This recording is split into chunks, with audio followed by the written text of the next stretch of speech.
El Niño ప్రభావంతో వర్షాలు తక్కువ పడనున్న నేపథ్యంలో రైతులను తెలంగాణ ప్రభుత్వం అప్రమత్తం చేసింది.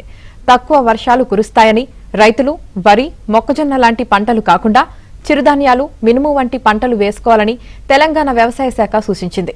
రైతులకు సరిపడా ఎరువులు, విత్తనాలు అందుబాటులో ఉంచినట్లు ప్రభుత్వం తెలిపింది.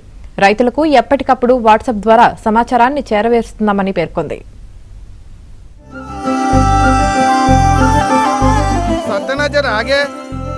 ఈ వానాకాలం ఏం పంట వేస్తున్నావే? 3 ఎకరాలు మొక్కజొన్న వేస్తా, 2 ఎకరాలు వరి వేస్తా. ఈసారి ఇట్లా పంటలు వేస్తే తర్వాత నువ్వే పరేషాన్ అవుతావు. నీళ్ళ పరేషాన్ అవడానికి ఏముందో మళ్ళా గదేదో దిక్కుమాలనా ఎల్నినో అంట. ఈసారి వర్షాలు కూడా దాని వల్ల తక్కువ పడతాయంట. అవునా?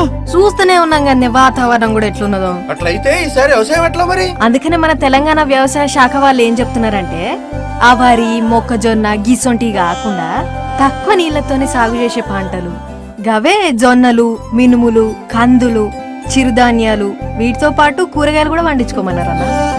ఎక్కువ నీళ్ళు అవసరమయ్యే పంటలు వేసి తర్వాత కన్నీళ్లు పెట్టుకునే బదులు తక్కువ నీటితో పండించేవి పెసర్లు, కందులు, మినుములు ఆ పంటలనే వేద్దాం. గది లెక్క మన తెలంగాణ ప్రభుత్వం వ్యవసాయ శాఖ చెప్పిందంటే మన మంచి కోసమే. రైతు బాగుంటేనే రాష్ట్రం బాగుంటుంది. వ్యవసాయ శాఖ తెలంగాణ.